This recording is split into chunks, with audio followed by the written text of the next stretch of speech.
Good evening, Dhamma friends. I would like to welcome you to this Sutta study class. Today is Saturday, September 25th. We are waiting for this opportunity because we like to learn the Dhamma through discourses so that we can see how the Buddha unfolded the Dhamma for bhikkhus and bhikkhunis and lay followers equally. We have interpretations and we have other ways of understanding the Dhamma through great individuals. But at the same time, we want to know what exactly the Buddha and all these great disciples at the time of the Buddha said about their life and the nature of the world and altogether about every sankhara, so that the solution is to go into discourses in the Sutta Pitaka and find out what exactly we have about the particular Dhamma aspects and also the life and everything in the world. For that purpose, we have been selecting number of important discourses recently. We discussed the Anapanasati Sutta for 4 weeks during last month, and we have been selected Satipatthana series from today, and I do not know when I am able to finish this series of Satipatthana because it covers many perspectives of the wholesome Dhamma, so that we would definitely take a couple of months to finish the Satipatthana. Starting the discussion about mindfulness, the first discourse I selected is Mahasatipatthana Sutta of the Digha Nikaya. This is recorded in the Digha Nikaya as the 22nd discourse.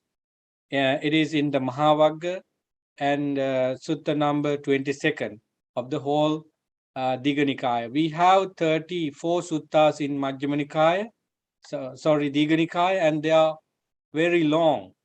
One sutta could be around 50 or 60 pages. There are shorter discourses, but the explanation of the Dhamma is much more than many suttas in Majjhima Nikaya, Samyutta Nikaya, Anguttara Nikaya, and Khuddaka Nikaya.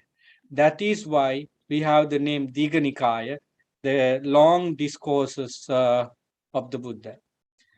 So the longer discourse on mindfulness meditation, what we call Mahasatipatthana Sutta, is really significant among many discourses about Satipatthana. Why? Because of the length of the discourse as well as the additions to the end of the discourse called Chaturarya Satya. We have the same discourse in Majjhima Nikaya, Sutta number 10 of the Majjhima Nikaya, but we don't have Four Noble Truth in that discourse. And elsewhere where Satipatthana is taught in Anguttara Nikaya and Samyutta Nikaya, we don't see the Four Noble Truths in the Satipatthana series, but we have it here in the Dhammanupassana. As I mentioned, the topic for today's discussion, I think we should go the 1 hour session based on that. The importance of Satipatthana for attaining Nibbana and the way to study of greater discourse on mindfulness. Digha Nikaya, number 22. First of all, as the title says, we want to know why Satipatthana is so much important for us, for Nibbana. Can we replace any other aspect of the Dhamma and find out the similar experience? Does the Buddha emphasize the Satipatthana than any other aspect of the Dhamma? Why Satipatthana is important? Can it be practiced by lay people like monks and nuns, amidst with all these duties and responsibilities? Because as you know, Satipatthana is given a priority by the Buddha himself by mentioning the dates of attainment to either Anagami level or Arahant level if one practices Satipatthana fully, maximum 7 days, and longest time he gave is 7 years. We don't see any aspect of the Dhamma in the Buddha's explanation has given this emphasis, only Satipatthana. So why did the Buddha give such an emphasis on this? Isn't isn't mindfulness alone practice, or we have other aspect of Dhamma come together to make mindfulness a kind of force, spiritual force, for someone to break the craving and attachment and all the suffering and attain nirvana? So these are some of the important questions we should have in mind if we read Satipatthana alone, or if we have discussion as a group, we should have these questions in mind. Personally, I like to think about Satipatthana. Even by thinking about Satipatthana, it brings me joy and happiness. Whenever I am tired of traveling and also Dhamma activities or temple activities, I would think of Satipatthana, and particularly the way the Buddha thought about the Dhamma for him to get out of the tired body and mind. I would definitely say experience such a relaxed and calm, peaceful state in my mind. And as a result, I would definitely work physically again, because mental tiredness is gone when you think about Satipatthana. I have that experience in mind because one of the teachings that I feel very much is Satipatthana. When I read Satipatthana today and I feel the kind of taste, and if I read it next week, I will have different taste of the Dhamma. So such essence, is in this series of Satipatthana, especially Mahasatipatthana Suttas of Digha Nikaya and Majjhima Nikaya. I know that you are not layman for this particular aspect of the Dhamma Satipatthana. Many of those participants in the Sutta study class have already understood the concept very well. But I'm doubtful about the discourses, what particular Dhamma pieces we have in this discourse, and how we can remember them, at least in point form, so that we can use them in our own training. I'm doubtful whether you have that, that knowledge in mind. I know that you have the knowledge about the concept, and I know how you utilize it in daily life.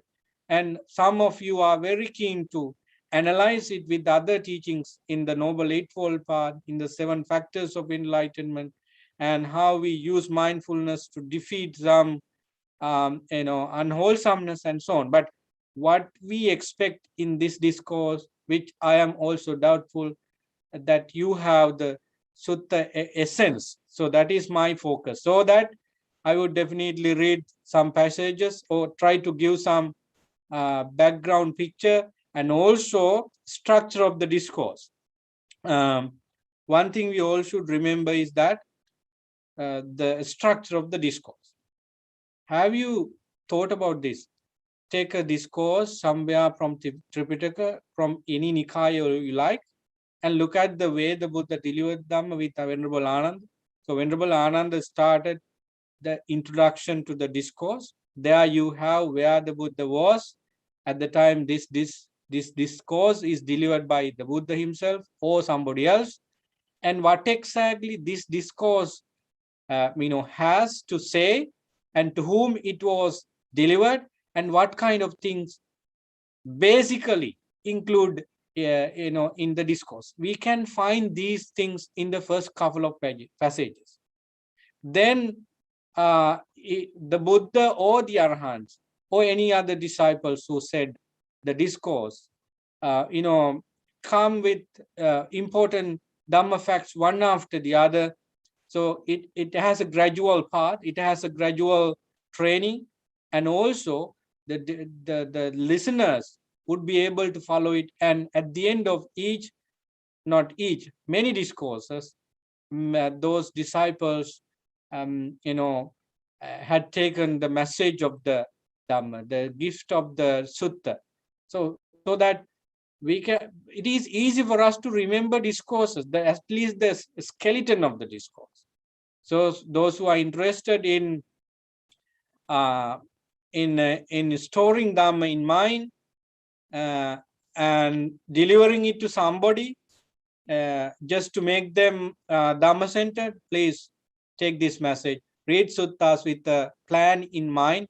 I know that many of you have studied science, maths, and then chemistry, history, geology, and all these very difficult subjects at school, in the university level, for masters and PhDs, so that you know how to organize your knowledge. And this is simple for you, because you see the fact, you see the main idea of the passage, and then the information. So that, did the Buddha use any material aids to teach monks? No. Oh, he has used, of course, some metaphors nearby him, maybe the river, maybe the trees, maybe the monkeys, elephants, whatever he come across, he used them in a beautiful way.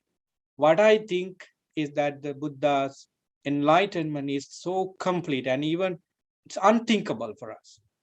So friends, that is additional to Satipatthana. It is quite important for any suttas reading.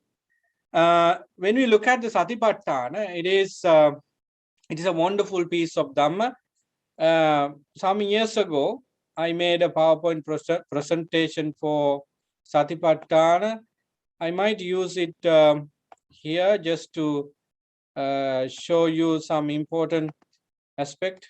Can somebody unmute the mic and tell me whether you can see the PowerPoint presentation?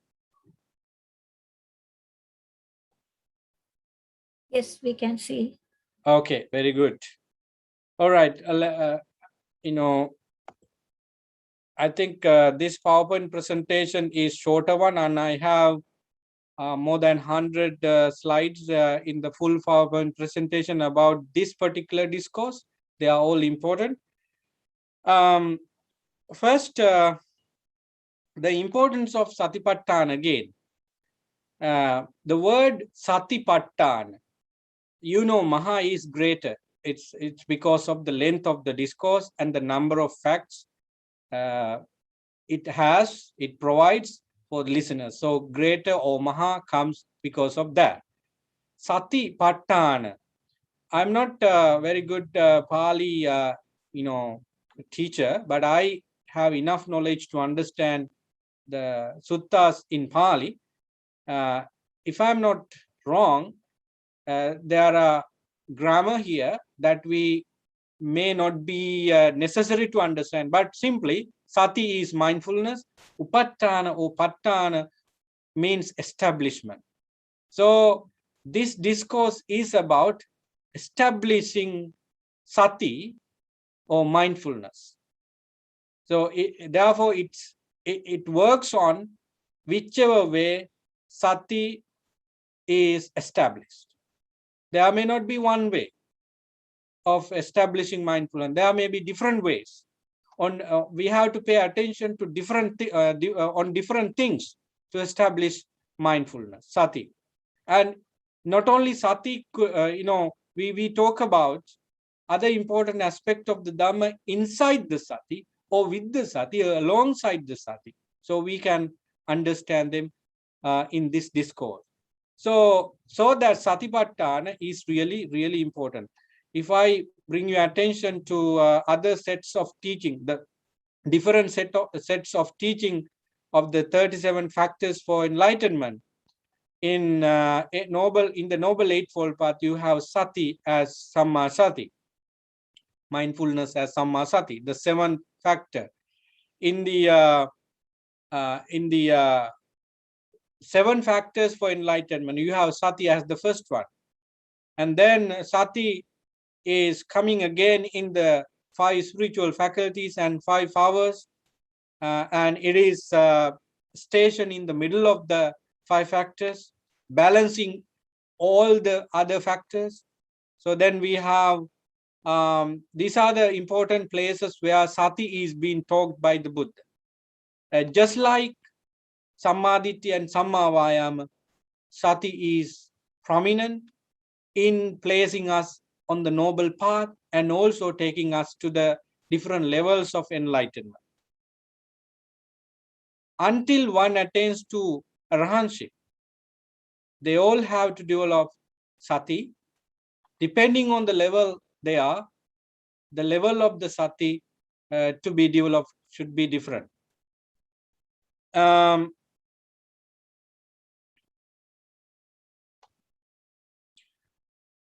If we take a human being, we know that there are different physical body parts, hands, legs, the trunk of the body, the head, the face, and so on. So the mindfulness is compared to the neck of the body. So we know that without head, the human body, the rest of the human body is meaningless. So the head of the human body is very important because the brain, one of the very, very important organs of the body, is in the head, and the eyes and ears, nose, tongue. Many of the, I think the four senses of the five, are above this neck. So the neck is holding the brain and the four senses, and very important part of the body. So sometimes, of course, the fact that we can live without 2 hands, 2 legs, definitely 2 ears. Maybe we don't need this whole, nose. What else we do not want?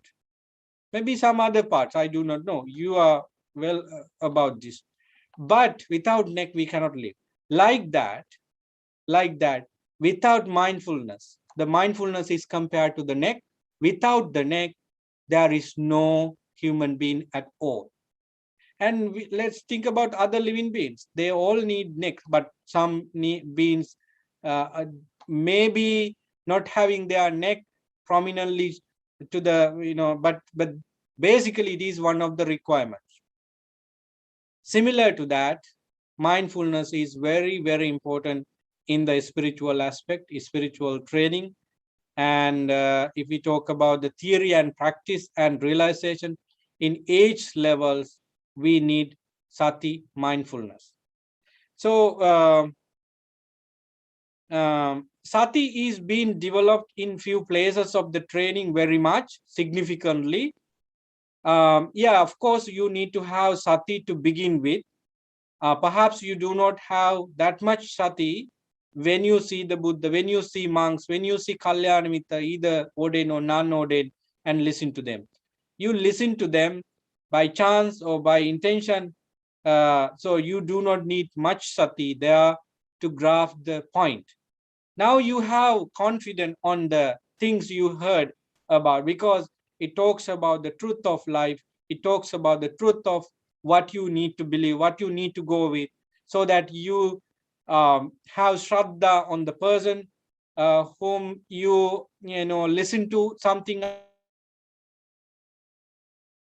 extraordinary, and then you develop the faculties like some panya and virya, and there you have sati begins its development. So sati in the first place come into its journey and begins its development from there for the first time. So that particular person feel that sati is important. Sati should be developed, appamadena sampadena, and to understand even basic things, sati should be there. So that is the first place or the moment where sati is being coming as a strong quality. Then when you come to jhana, you cannot develop some sort of dhamma in the training without the perfect participation of sati. So you feel that for those devotees who perform dana, and also doing other meritorious activities, they do not want much developed sati. But when you feel that you need to go ahead from this level of dhamma training to to experience or to practice somewhere, I feel better, I feel more on the dhamma, so you need sati. So in other words, you practice samadhi skandha, so you need sati. You need to feel it, you need to recognize it in your mind, and you need to know how exactly it come into maturity. So you try on that. That is the moment someone come to karmasthana meditation with the object. Before that, you have to have sati. According to Ganaka Moggallana Sutta of the Majjhima Nikaya, Buddha clearly says,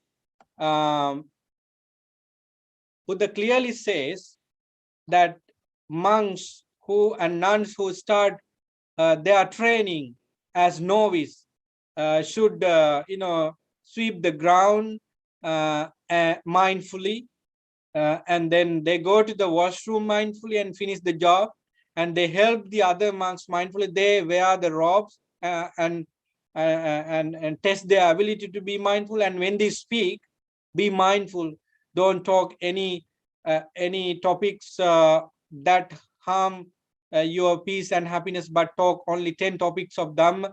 So in those simple but very important practices, Buddha asks monks and nuns to be mindful.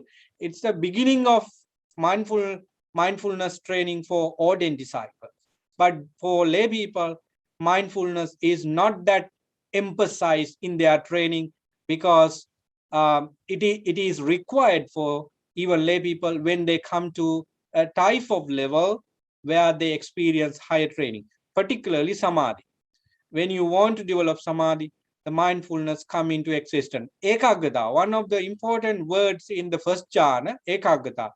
That is the place where mindfulness has been playing a big role in samadhi. Ekaggata. Ekaggata means being able to stay with the object without letting your attention goes out of your focus. So ekaggata. So then when we comes to fourth jhana, I see that sati has been developed into a very, very refined, very, very subtle state. It means in my own personal understanding, I may be wrong, in my personal understanding, sati has been developed into 98% or 99% there in the fourth jhana. Sukhasya cha pahana, dukkhasya cha pahana. I try to remember the Pali terms where sati is mentioned. Upekkako sati parisuddhing, tachuttang jhanang upasampajjuhire. Sati parisuddhing. The concentration is being established well in the fourth jhana, very much based on sati. So sati is also developed there. That is another place where sati has been playing the role, its role magnificently. And of course, when you attain to pala level, sotapanna, sakadagami, anagami, arhant, definitely sati has been helping the individuals to break these huge wall of craving, huge waves of craving into pieces, and sati is there with wisdom and also sammavaya. When you come to the full enlightenment, arahantship, you have been gone even sati, even samadhi, and you are well above all these qualities. I know that some of you know about the other important aspect of Satipatthana. If I draw your attention to the last passages of Satipatthana, Mahasatipatthana Sutta of the Digha and Majjhima Nikaya, what the Buddha said there is that you can attain to either non-returnal level or arahantship if you practice Satipatthana perfectly with so much emphasis, maximum 7 days, minimum 7 days and maximum 7 years. And in between the 7 days and 7 years, there are other numbers. But what this tells us is that how important this practice is. So without further ado, let's go to the slide, and I just want to I just want you to pay attention to this one. Let me begin by saying this. Thus I have heard.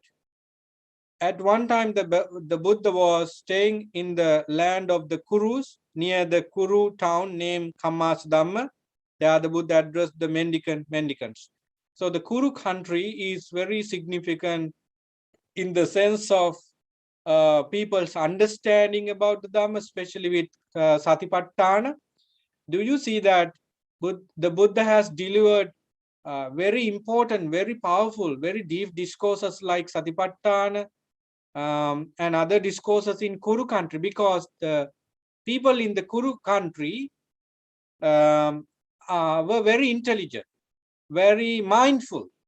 So, exaggeration are there in the Attakatha, and it says that even animals were talking about Satipatthana, like parrots, maybe other birds, and because they could be trained about their food, about the greetings, like that. So people were talking about the importance of Satipatthana when they have tea, when they bring water, and when they go to the river for bathe. They were all talking about how to be mindful, what exactly we get out of this training and so on. Then those animals, those pets at home, heard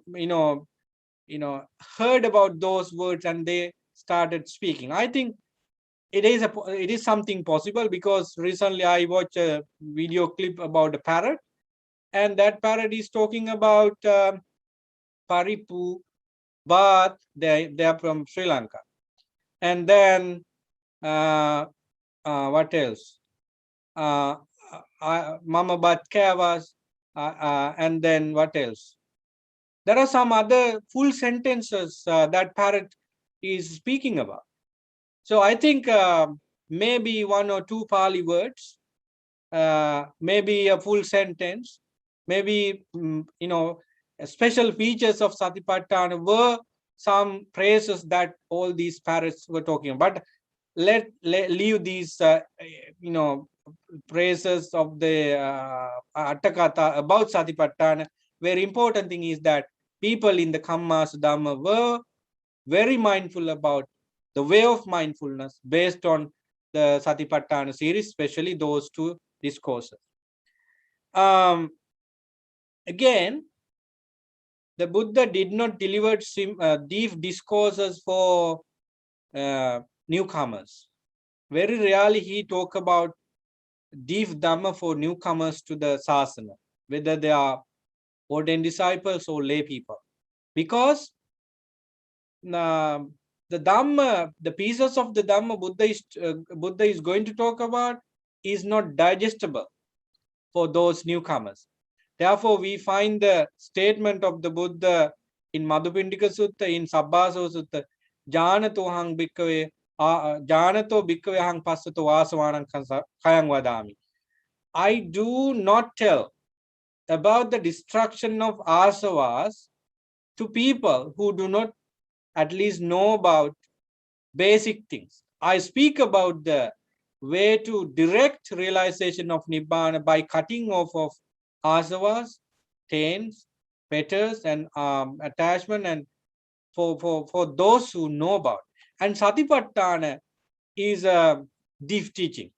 This Satipatthana Sutta and Satipatthana Sutta in Majjhima Nikaya and in Samyutta Nikaya section, you see both Samatha Bhavana and Vipassana Bhavana. It's a mixture of both vehicles of meditation. So if you look at one part of the Satipatthana, along with that part, you can see prominently Samatha techniques. But when you read this, last line of the each section, you see the Vipassana type, Vipassana essence of the Satipatthana. So that this is a complete menu for enlightenment. That's why we have these statements at the very beginning. Mendicants, the monks, The 4 kinds of mindfulness meditation are the path to convergence. This is the translation of Bhikkhu Sujato, not from Bhikkhu Bodhi or not from the other translation. So you may find some different words. Mendicants, the 4 kinds of mindfulness meditation are the path to convergence. They are in order to purify sentient beings, to get past sorrow and crying, to make an end of pain and sadness, to end the cycle of suffering, and to realize extinguishment. Ekayano ayang bhikkhave maggo sattanang visuddhya soka pariddavanang samatikkamaya dukkha domanassanang attangamaya nyaya sadigamaya nibbanasa satchikiriya yadidang chattaru satipatthana. The message is very clear. Why we need Satipatthana? Because we want to get these 4 important outcomes. What are the 5 outcomes? What are the 5 important results for the purification of our mind? So being is being, symbolizes us as well. So here it doesn't say what kind of particular being. Buddha did not tell only humans, but in general it's being. Sattanang visuddhya. Satta, by word satta, we basically mean only humans and divine beings, including Brahmans. With the Deva, word Deva, we mean the 6 6 divine world as well as 16 Brahma realms. So not animals, not asura, not any beings in any states. So Satipatthana's first outcome is to purify our mind. It purifies our mind from impure thoughts, particularly 5 hindrances. If we go through the Suttanta Pitaka. And then the second very important thing is for the overcoming of sorrow and lamentation. Soka pariddavanang samatikamaya. Do we need this? Of course, yes. Nobody like to be worried and unhappy. We all need to overcome sorrow and lamentation. And that is the second outcome of Satipatthana, the second result of Satipatthana. Dukkha domanassanang attangamaya, the destruction of suffering and what? Let me see. And grief. So dukkha domanassanang. In the first one, soka paridevanang samatikkamaya. Soka paridevanang samatikkamaya. Soka is a mental suffering. When you have soka, you feel that toughness, that pain in your mind. Still, you don't have any physical signs of mental suffering, but only mental suffering. Perhaps your partner, speak about something bad about you. You are unhappy. You feel that pain. That is soka. Parideva means that soka, that sorrow comes out with tears, and you speak maybe about some words. Let me act it here. Suppose I have sorrow because one of my friends passed away, and when the funeral time comes, and everybody is starting crying, and I also cry, and I speak with crying, oh my dear, you did so many things to me, and how can I live without you? And I beat my head and chest. That's called paridev. So the soka comes out with some physical movements and with tears and so on. So both soka and parideva are mental, and part of the physical behavior is coming lately, but mostly it's mental. So by practicing 4 foundation of mindfulness, we can gain this. We can have this important result. Now, dukkha domanassanang attangamaya. Dukkha domanassa. With the word dukkha, here we mainly mean the physical pain as well as grief, mental pain. It's another emphasis, because if you practice Satipatthana, you are not going to reborn in in realms where suffering is mostly manifested in life, but in super, very calm, cool existence, and not for long, you may understand the final truth you want to understand at a nirvana. So we can see a complete destruction of dukkha as well as domanassa there. So that is the third important result. And then nyaya sadigamaya. Many people speculate on what the Buddha mean here. I would like you to read about the very important this kind of research done by Bhikkhu Analayo. I see he is one of the greatest authors who researched on Satipatthana, thought about it, and of course meditated on that, and he has been giving so many important elements of Satipatthana. If you have time, listen to him in the YouTube or find the book and read it. So he's very intelligent on explaining Satipatthana, and there are many other bhikkhus and lay people as well. I would like to listen to what Goenka ji also said about Satipatthana, and Bhante ji is a complete passage, a package about Satipatthana too, and all these great monks in our era would be explaining. And one of the monks I always go to know about Satipatthana is Katakurunde Jnananda, Venerable Jnananda. He is no more, but his explanation is also very important for you. And then Rerukani Chandrimala. If you read, if you have already read his book of Satipatthana, you find many good, interesting things. You feel that you are in Satipatthana when you read these great monks and lay people about who discovered many things about Satipatthana for us. So there are Nyaya Sadigamaya. Nyaya Sadigama, Nyaya, what do you mean by Nyaya? The reaching the right path. Yeah, I agree with this translation. When you practice Satipatthana, what exactly you do is cultivating the Noble Eightfold Path. The path for peace and happiness is the Noble Eightfold Path. So when you practice Satipatthana, that is the foundation for you to, get maturity on the Noble Eightfold Path. In other words, or in addition to that, you of course find the ground for you to cultivate supernormal powers such as divine ear, divine eye, and being able to read the past lives and future where people, reborn and so on. And all these five important knowledges come into us when we practice Satipatthana. Satipatthana is the solid foundation, and from Satipatthana we gain jhana, of course, and there with samadhi and sati we direct our mind to know these knowledges. So nyaya sadigamaya, another meaning for that is gaining those super knowledges. But you might question that how then Alarkala, Muddakaramput and other unknown people before the Buddha got these divine eye, and they did not have Satipatthana. But friends,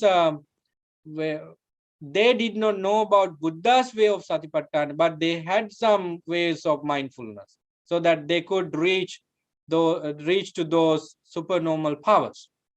So Nyaya Sadigamaya, Yadidang, so Nibbanasa Satchikriya, a very important thing.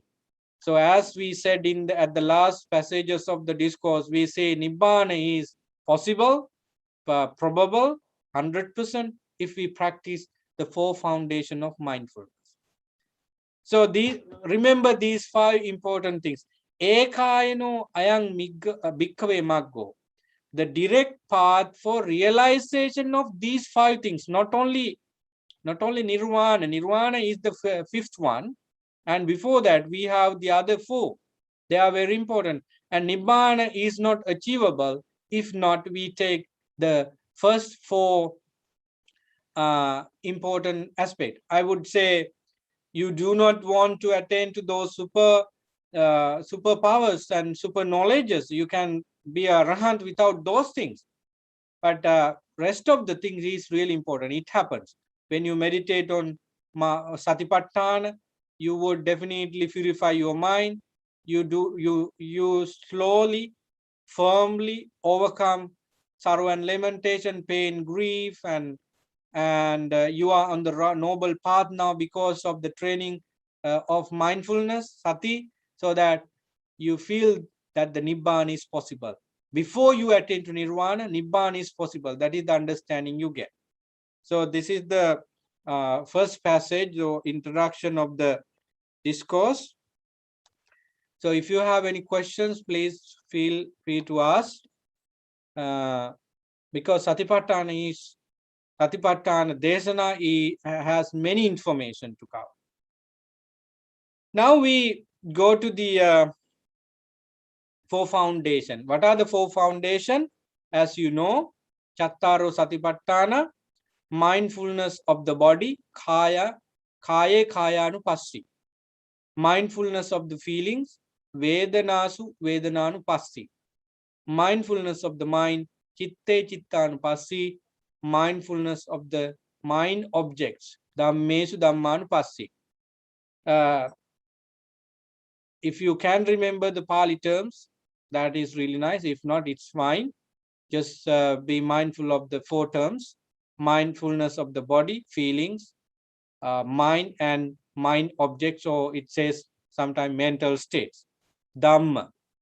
That Dhamma is not the Dhamma we talk about as for 7 factors of enlightenment, but this Dhamma, this word Dhamma is for all the phenomena.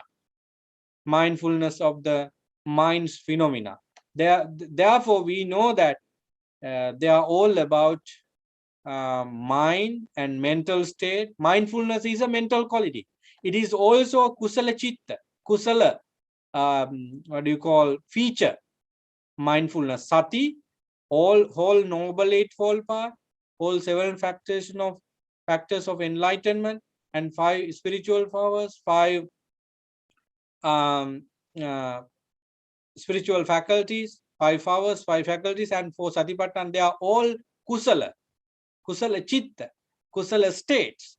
So definitely this this purify our mind and does other things for do other things for us. So these are the 4 foundation of mindfulness. One day, one of the interested person on Satipatthana asked me the question, Bhante, do we need to practice all 4 Satipatthana to reach to jhana, to complete samadhi, or to feel these things Buddha speak about? My simple answer was that you start with something in Kayanukasana, mindfulness of the body. Then you can see the other things. Just like you take a type of vehicles to go to Toronto downtown or Ottawa Parliament Hill or elsewhere, you think, while you have many other ways of going there, you just want to go there. You are not thinking about the particular vehicle too much because you want to do the function of going or driving there. So you just need a vehicle. So when you go, when you reach there, you see that other people have come from different vehicles. Someone would be, someone had come from a bicycle, and someone was dropped by the other people. So some took, bus or train. So different vehicles were used by different people to come to the same place you are in. This is a kind of modern simile we use always to show that Satipatthana is a full menu, and it's just like a hotel menu in the hotel, and you go and go from page to page, and there are different food. But you plan and you thought about that I eat this particular food today, and you, as a matter of habit, you turn the pages, but you know what exactly you eat, and you can eat depending on the pocket. So then you tell the waiter that I need this. You are not selecting all kinds of food items. So the Satipatthana is something like that. There are sections you never try with, but you try with one or two. And remember, if you take the first one of the Satipatthana, which is the first section of the Anapanasati, you come across other section of the Kayanukasana and all feelings of Vedananupasana and all mindsets in Chittanupasana, and you deal with the mental state of the Dhammanupasana. You do not want to practice all kinds of karmasthana in Satipatthana. So it's very clear that this discourse is for all type of characters. In Buddhism, we have 6 typologies: Saddha, Buddhi, Vitarka, 3, Saddha Charita, Buddhi Charita, Vitarka Charita, and Raga Charita, Dvesa Charita, and Moha Charita. So all 6 characters can take some of the aspect of Satipatthana for their training and develop mindfulness. I do not have very good internet facility today, so that I could not get the Pali version of Satipatthana. But what exactly we say with Kayanupasana at the very beginning,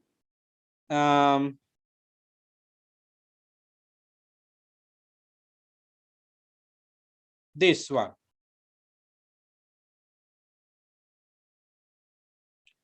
They meditate observing an aspect of body,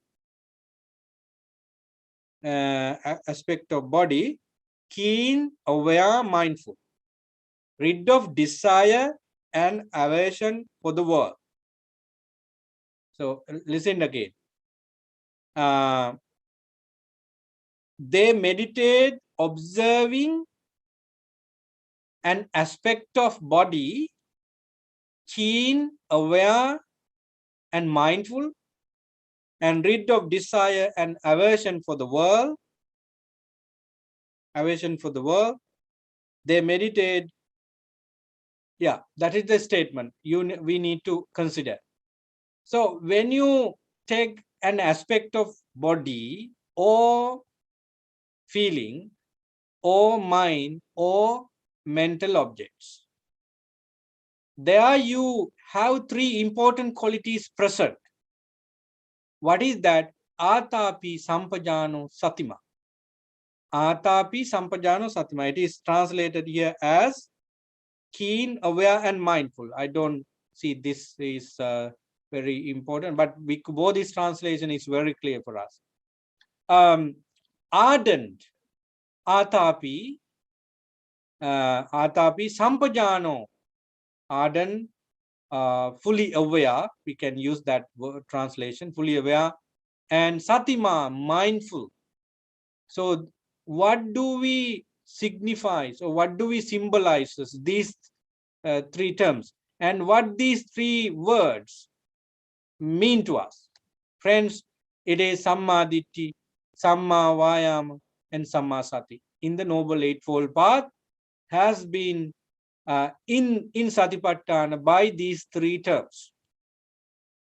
Or Samma Sati, Dhamma Vichaya, and Virya in 7 factors for enlightenment has been in Satipatthana in these 3 terms. Atapi means being able to strive on, keeping hold on to, protecting and receiving and protecting and developing your physical, not physical very much, but mental energy. Atapi. Atapi is the virya, and we know why virya is important, just to let go of arisen unwholesomeness, to cut off the avenues or opportunities that could unwholesomeness, that could arisen unwholesomeness, and early preparation is there for overcoming those opportunities, and then developing good things, and as well as maintaining. So this is called virya. This is about virya. And it is called Atapi here in the Satipatthana. Ardent, diligent, you are looking forward. You are such things mean by this atapi. Then we have Sampajano, Sampajanya Pabbaya, one of the section of the Kayanukasana. But here we have it here as well. You are comprehending things. You are fully aware of things. And then Satima, being mindful. For what? For why? Here the statement again emphasize rid of desire and aversion for the world. Abhijja domanasa. These two terms are here because that is the lobha and dosa, two root causes of suffering. We have three root causes of suffering.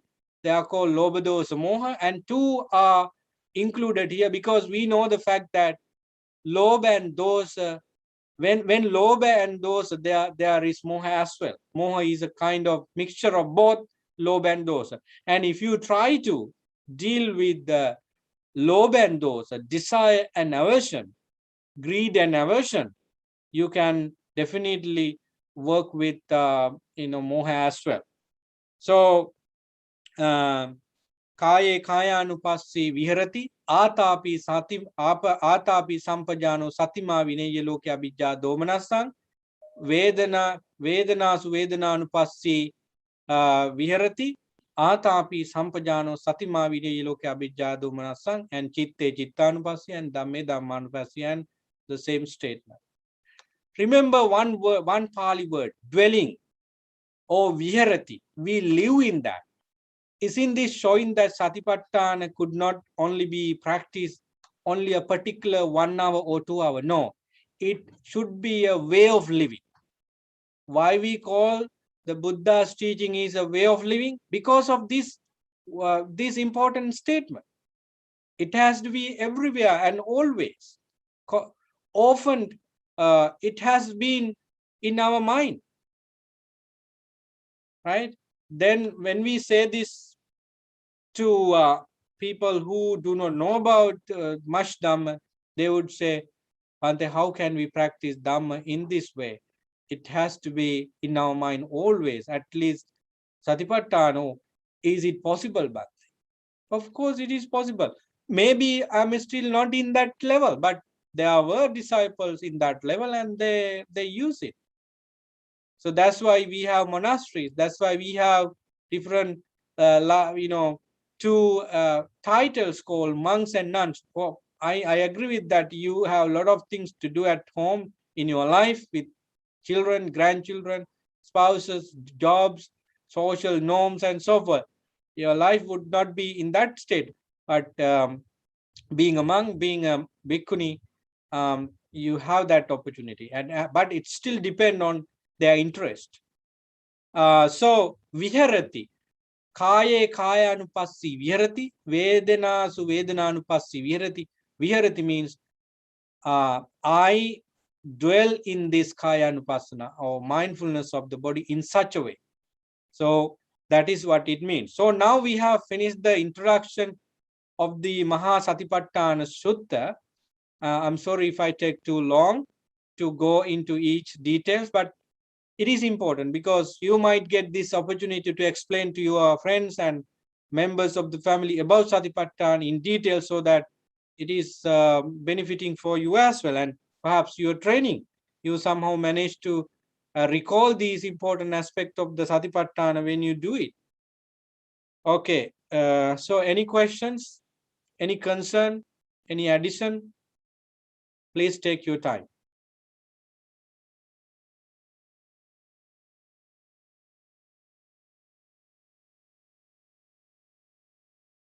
I know that some of you could came to the discussion just to hear some unheard things about Satipatthana, whatever you'd never heard about Satipatthana before, but some members of this group have read all the important information about Satipatthana, so that I'm sorry I could not make you surprised with something new.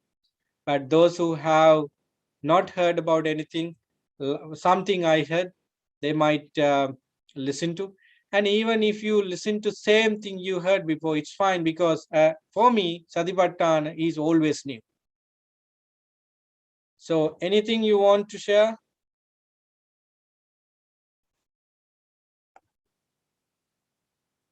If not, I would go to the section Kayanukasana. So in the Kayanukasana section, Buddha said, and how does a mendicant meditate observing an aspect of the body? It's when a mendicant or a monk or a layperson gone to the wilderness, or to the root of a tree, or to an empty hut. In Pali, Aranyagatowa, Rukkamulagatowa, Sunyagaragatowa, sit down cross-legged, sit down cross-legged, Nishidati Pallankang, Abhujitwa, Ujung Kayang Panidaya, with their body straight, Ujung Kayang Panidaya, Parimukang Sating Upatapetwa, focus their mindfulness right there, Parimukang Sating Upatapetwa. Last week and before last week, we discussed about this Parimukang Sating, being able to keep your attention in front of the face near nostril, because this aspect of the body is about the breath, anapana pabbaya. So you keep your attention near your breath, near your face, close to nostril. That's called Parimukang Sating according to the Sutta references. Just mindful, Parimukang Sating Upatapeta, so satova asasati, just mindful, they breathe in, mindful, they breathe out. Just mindful, they breathe in, just mindful, they breathe out.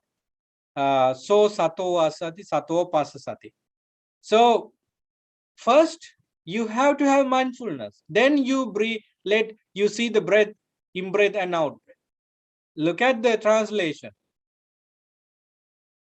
Just mindful, you breathe in. Just mindful, you breathe out. Isn't this showing that a type of mindfulness should have there in the person to watch in breath and out breath? Do people do this today, or the other way around? In my understanding, people come for breathing meditation just to be mindful, which is not the Sutta says. That's why I told you that Buddha did not ask monks to practice Satipatthana or Anapanasati or any other meditation where mindfulness, Sati is being taught without doing other exercise.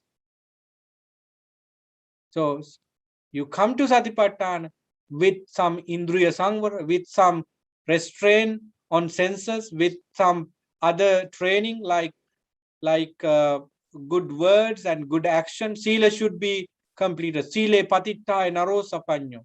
The one who has sila, the one who has kind of wisdom, they practice sila, and when with sila, sile patitta naro chittang panyancha bhavyang. We talk about chitta particularly with the practice of Satipatthana.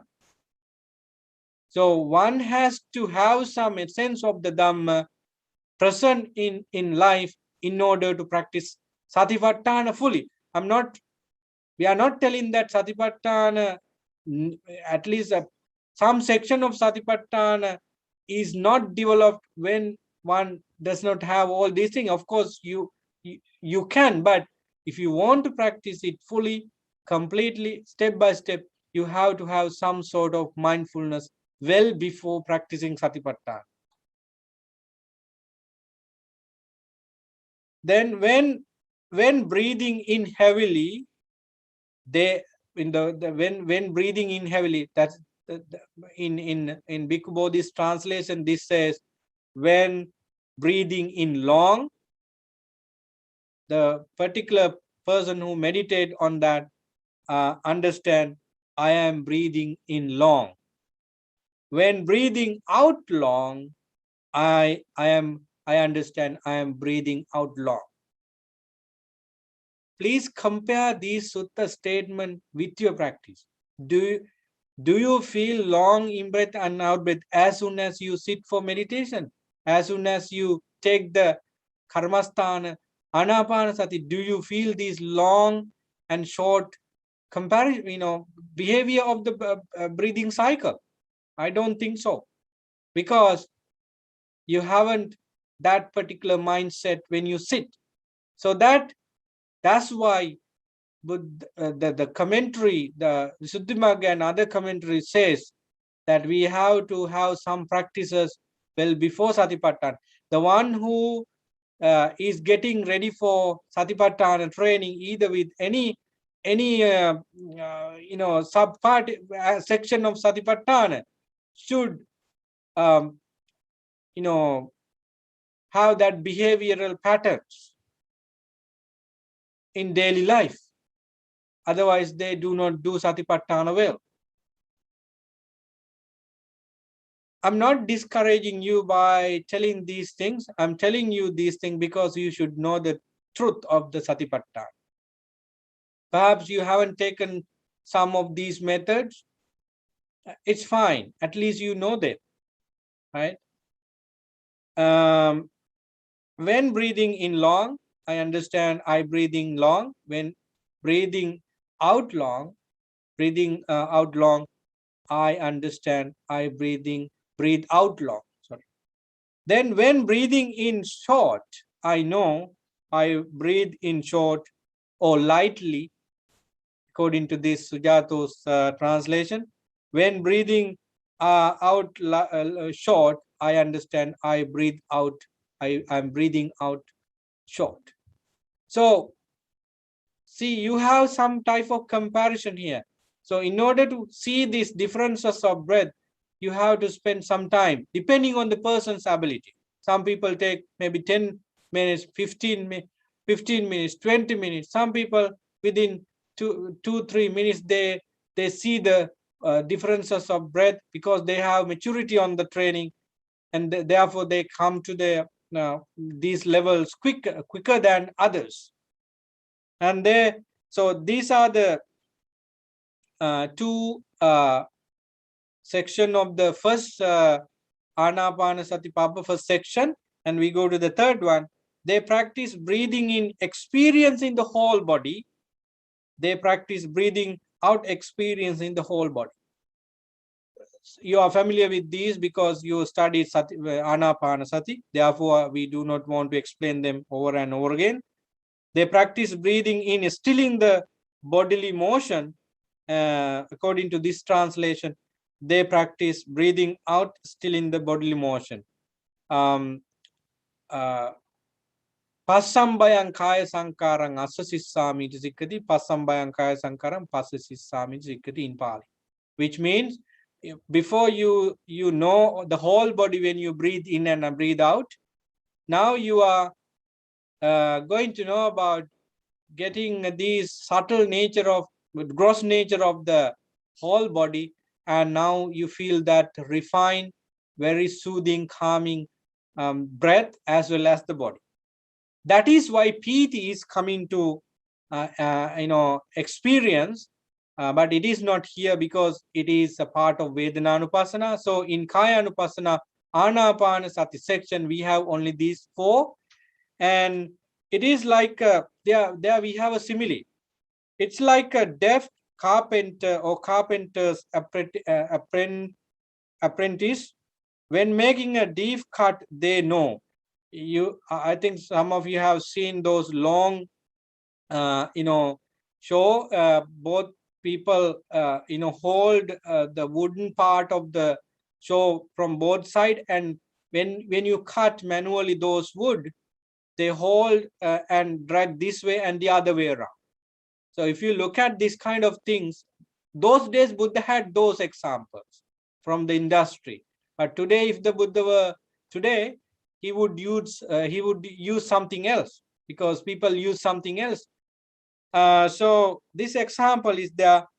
When these two people cut the wood by dragging this way or the other way, they are mindful. When suppose that I am in this side and you are in this side, when I drag it, you do not hold tight, but you gently push it, little little push on it.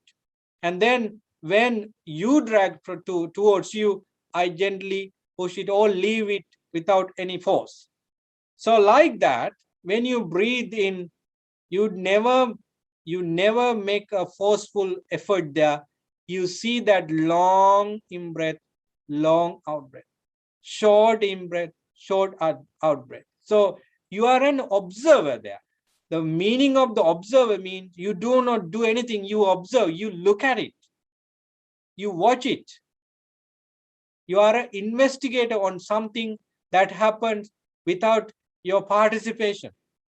So your mind has been playing such a role there. Sati, the duty of sati is they are watching. That's why we have that simile of the gatekeeper. So gatekeeper is looking at the suspects of any person who has different documentation, and he is mindful of each and everyone passing through the gate, but his duty is such that he looks at. So like that, we are type of explorer on our own breathing, and we do not do any force there. So they meditate observing an aspect of the body internally and externally. That is very interesting. Give me some time to finish this section, and if you have any questions, you can go with, but be mindful that we have to finish the discussion by 9:30. The maximum we can go is 9:30. Internally and externally. Why? When you do this and when you have some maturity on that, you know the fact that this is an internal process. You see the breath, and breath comes out and goes in, and you are mindful about the whole body. And there are different interpretation for this. Ajat, some people say, okay, the person's self experience, and Bahid is somebody's experience. It is of course fitting for me that we can think of someone else. So because we are mindful about our breath, and we are mindful about our entire body based on the breath, and we can think of that this same thing happened to other people when they take the first section of Satipatthana, right? Some people say that the breath, internal breath, is when the air touches the nostril, and that is the beginning of the internal breath. And the breath and the air is everywhere, and that's called external. But it's so too vague, because why do we worry about the air inside, air out of the space? But I think the meaning is much more important if we take the other people. Both internally and externally, they meditate observing the body as liable to originate, liable to vanquish, and liable to both originate and vanquish. So in the presentation, you have these 4 things, and if I go to the simile, this is one person's hand show. But the sutta is talking about the other show we talk about. Just as a skillful turner or a turner's apprentice, while making a long turn, he understand properly, I am making a long turn, and while making a short turn, understand properly, I am making a short turn. And these are the things we are talking about, internally and externally, and then internally and externally together, and then rising moment of the moment of the breath, samudaya dhammanupassiva, and passing moments of the breath, vaya dhammanupassiva, and both rising and passing, samudaya vaya dhammanupassiva. So having seen, do you see that mindfulness has a duty to do there? It's not a passive, inactive way of looking. It has something to do in the framework of mindfulness. You have to see the in-breath and out-breath, and short and long. Then you see its start and its end, and you have something to do in that. right? So then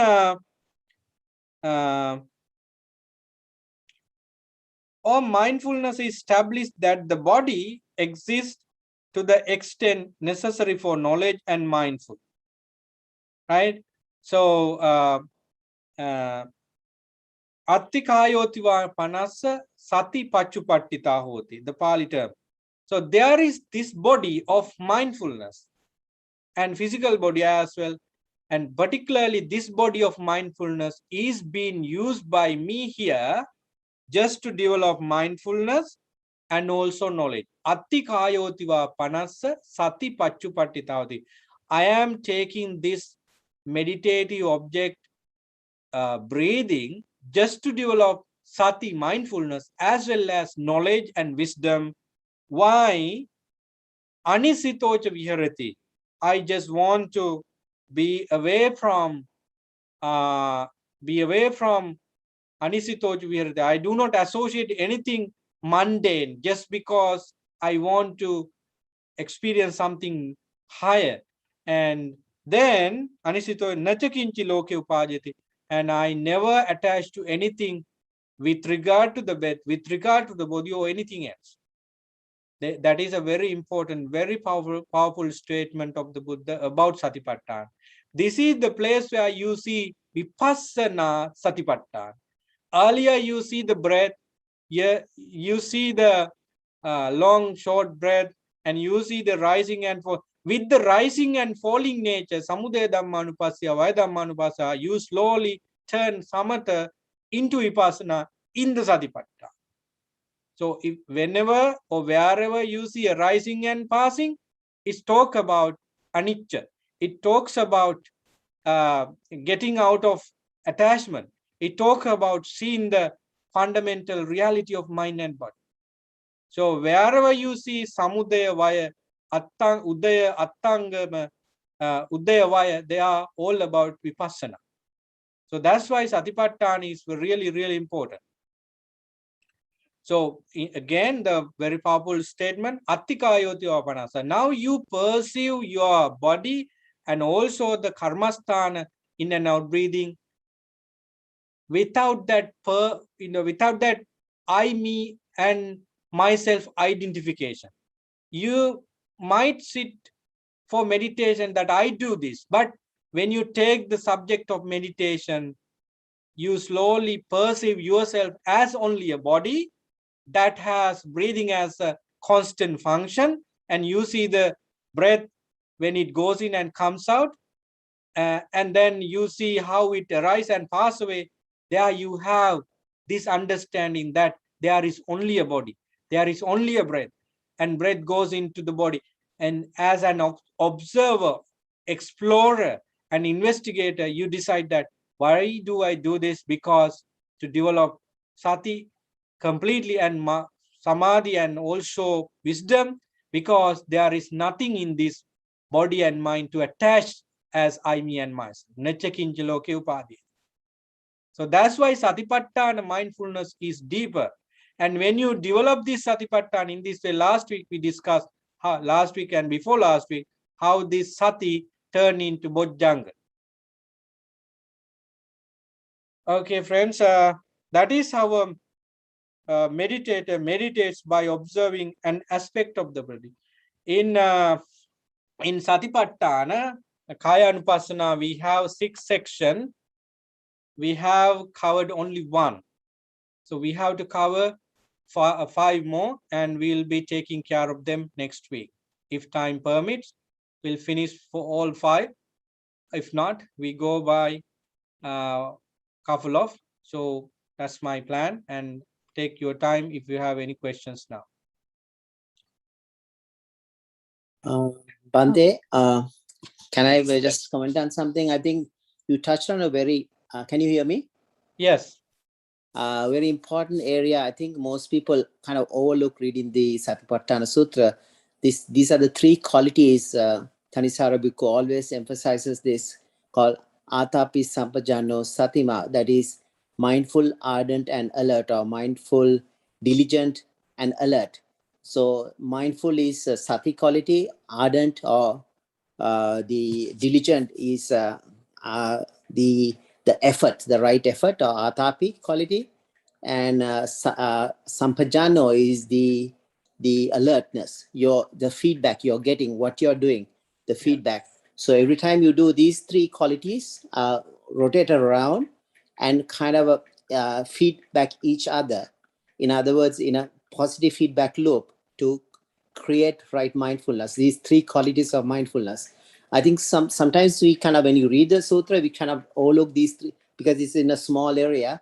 But I think this is a very, very important area. I think we need to figure this out because, for example, if you see one metaphor, Buddha talks about wise, experienced cook, right? Yeah. And he knows the cook knows what is best for the king to cook, what he likes. Just like that. So when you keep training, you know what is the best thing that works for you, and you keep doing it more. So this is like a positive feedback. Like, so you are alert what's going on in your mind, and you put more effort to the same things you've done before because you remember, you have sati, what I've done, what you have done before in the past. So you keep doing this, and more alertness, more and more sampajano. Kind of sati sampajana, kind of is a coupled word, but both kind of develop in a greater extent. That's one point I want to make. The second point is when you said putting greed and distress in reference to this word, right? That is abhijja domanassa vinaya loke. I think, I don't know if I get the Pali terms right. Right, you are right. Yeah, so in other words, I know this is like not getting rid of greed and greed and whatever the big that's like pretty much enlightenment, but I think this is more like subduing the hindrances, the main hindrances at this stage, because you're setting up the mindfulness part. So when you say greed, yes, that is a kamachanda, that is a big one, okay? And the distress could come, all other four hindrances come under. So kamachanda, vyapada, thinavi, the vichikicha. So you get distressed. These things are make you distressed. So maybe it's like a combined, maybe it is some kind of a summarized version of the five hindrances. Just in a way, Buddha is trying to tell us you have to put aside for the moment, right? That then only the mind becomes settled in. What is your thought on this? What is your? Yeah, I'm agreeing with you with the second point, of course, with the first one, because there is nothing for me to say about the first point, which is completely right and it's marvelous. And with the second point, I agree with that, because with Satipatthana, what you do is purifying your mind, overcoming sarva and levitation, pain, grief, and so. So when you deal with the avijja domanassa, what you have been doing is, making those two roots causes of suffering dismantle. With five hindrances, with dealing with five hindrances, we do that because in the training, what we expect from cultivating mindfulness is samadhi. The immediate results of sati is samadhi. If you look at the Noble Eightfold Path and other set of teaching, so yeah, dealing with the five hindrances does for us dealing with abhijja domanas, because there is no samucceda prahana. By practicing kayanukasana, vedananupasana, chittanupasana, dhammanupasana, what we expect is clearing our mind, dealing with those fundamental root causes of suffering, and making our mind ready for the final flight. So the duty of Satipatthana is for that. So we have to find it out with these number of words like atapi, sampajano, satima, and then nachakinchi loke upadhyati, and so on. We have those powerful terms in that that represent wisdom, samadhi, and all these higher level of spiritual aspect, dhamma aspect. But Satipatthana itself does what you suggest. Yeah, I'm agreeing with that. Thank you. Thank you. Anyone? I think Janaki has raised her hand. Now it is not there.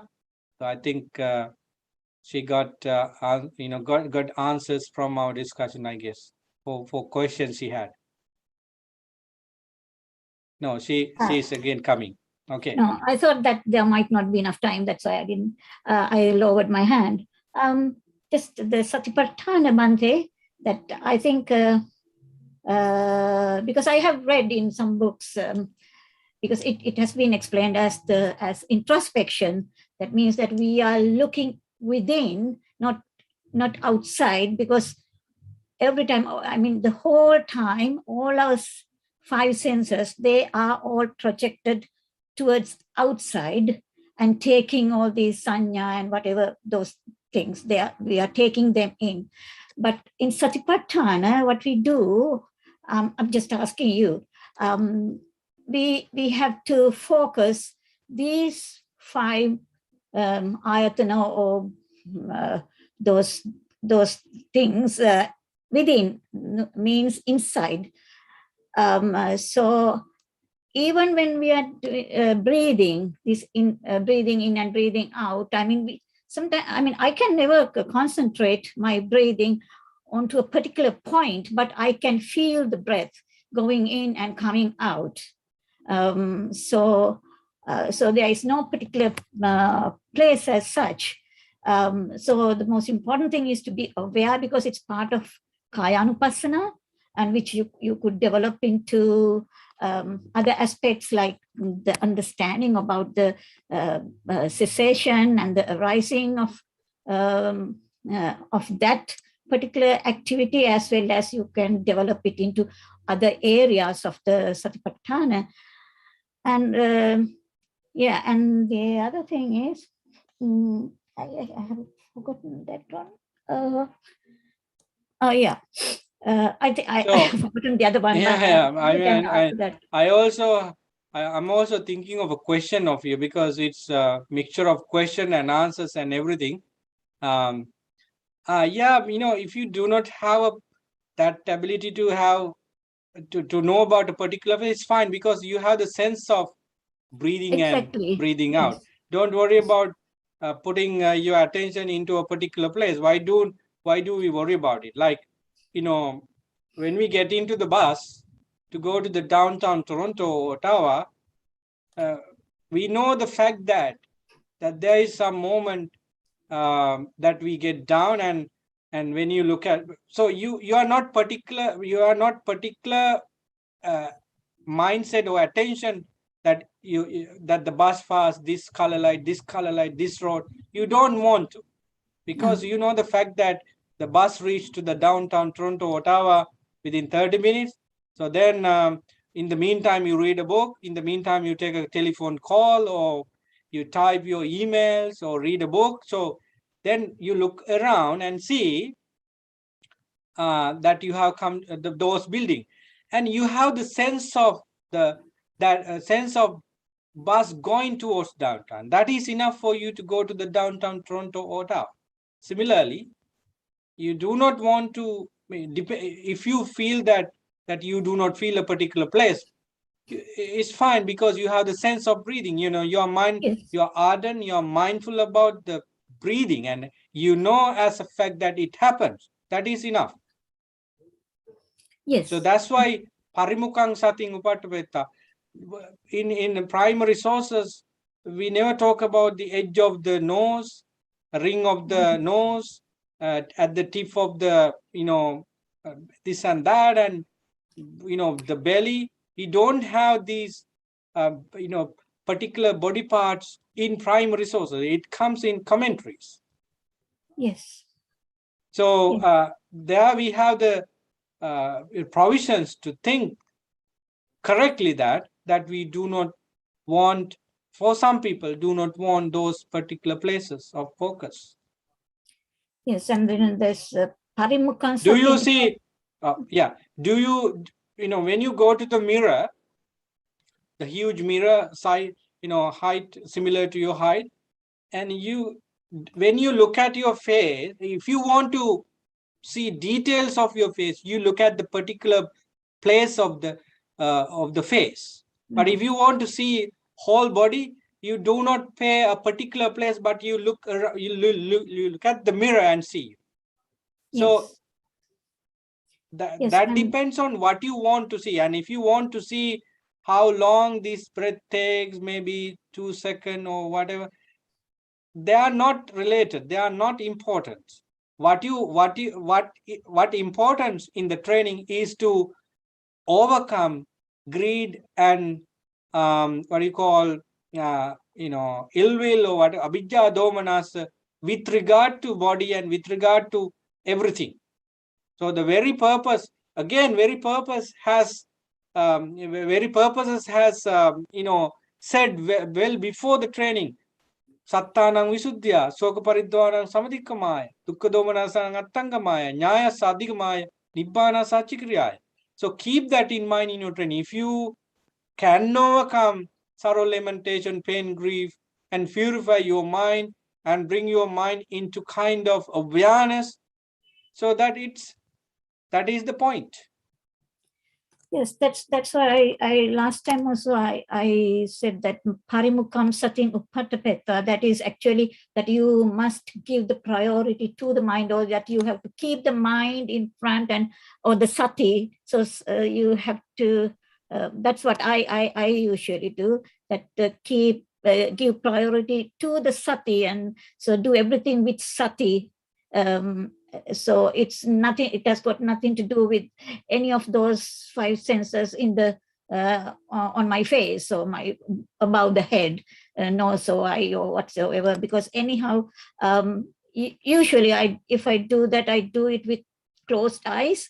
So just not concentration, but focus the mind on breathing, and then how the things arise and how the things cease. So I think, I don't know, I guess that okay. You have said enough. You have clearly said about what you do and what you need to do and how you do. That's very clear for us. Okay, that's very good. I think it's 9:30 now, so we have to end today's session. So can I excuse me, Bhante, can I make just a small suggestion? Because, most of these Pali words have been translated by Western monks into English, beginning with Rice Davies. The Rice Davies was not a monk, of course, but I mean, there are so many controversial issues because these English translations, they never bring out the correct meaning of the Pali words. But because Pali is closer to Sanskrit and Sinhala, the Sinhala is more or less like Sanskrit. So why don't you start translating these Pali words into English? Because sometimes, they could be very much misleading, because I have joined some other discussions as well. And the native speakers, the English speaking people, they also always question, especially one thing is loving kindness. They ask, what is loving kindness? Because they could not understand that in their own language. And the other thing is the samaditi, right mind. What is the right mind? What is right? Because right and wrong are comparative terms. What is not right is wrong. What is not wrong is right. So it should not be that. So, Mante, could you please do that in future? Because I see done by someone who can understand both languages. You brought some very interesting dilemma that many people have, and I see that as well. But I'm not that good in English. If you do want to have such a big task, you must be a very skillful, person in linguistic and all the other things you need to have. That's why we see Bhante Punaji was trying to do that. Exactly, Bhante. I was going to tell you about him. Yeah. Yeah. So, and I don't know whether he has done enough, but he tries to do, and he did something. Yes. And but again, monks in the mainland of Buddhism question about his Pali as well sometimes, because his Pali some breaking Pali words into 2 or 3, according to some Pali scholars, do not show the grammar well. So there are a lot of arguments about that as well. Anyway, we have to find this out from our own experience, whether English translation is good or bad, or Sinhala translation is good or bad. Sinhala The is only all right, solution I see is not, because English language has not been with the Buddha's teaching for many years. It's in my understanding is to 150 years or maybe close to 200. Now, English is a very modern language. It's Modern a borrowing language. language. So I think but we may not be in this world in this manner anymore when the English literature develops with Buddhism. But Sinhala is a very rich language to understand Buddhism, because Buddhism and Sinhala language and Pali language and Sanskrit started together in a way for 2 millennia, and the same, and so it's so rich. Yes. So I cannot give you one answer for this, but let's increase our practice, right? And know ourselves what exactly this term says. Maybe you find modern English Sinhala terms also is not sufficient, and English term as well, but I know what exactly Buddha means. So that's what I can tell you. Yes, of course, yes, I don't argue with that. But I mean, lay people like us, and when other people ask us, then we have to explain to them what it means, those words mean. Okay, thank you very much, Bhante. You're very welcome, and thank you very much for the participation for today's Sutta studies. We started a very, very difficult task because explaining Satipatthana and bringing all the ideas of Satipatthana are not that easy, but we try our best, and I'm very happy that all of you understand Satipatthana, and some of you are very gifted in knowledge in referring to discourses. So I'm finding it's so easy to go with you, but not with all the Dhamma aspect. I might miss some points. Maybe I'm not selecting right words to verbalize it. So we'll work together to make a wonderful and also very significant change in our practice, in our daily Dhamma practices. Having said that, I transfer merits to all of you, share the merits with all of you, and also transferring merits to departed relatives and divine beings, and may we all be well, happy, and peaceful, and may we attain Nibbana very soon. Sadhu, sadhu, sadhu. Sadhu, sadhu, sadhu. Sadhu, sadhu, sadhu.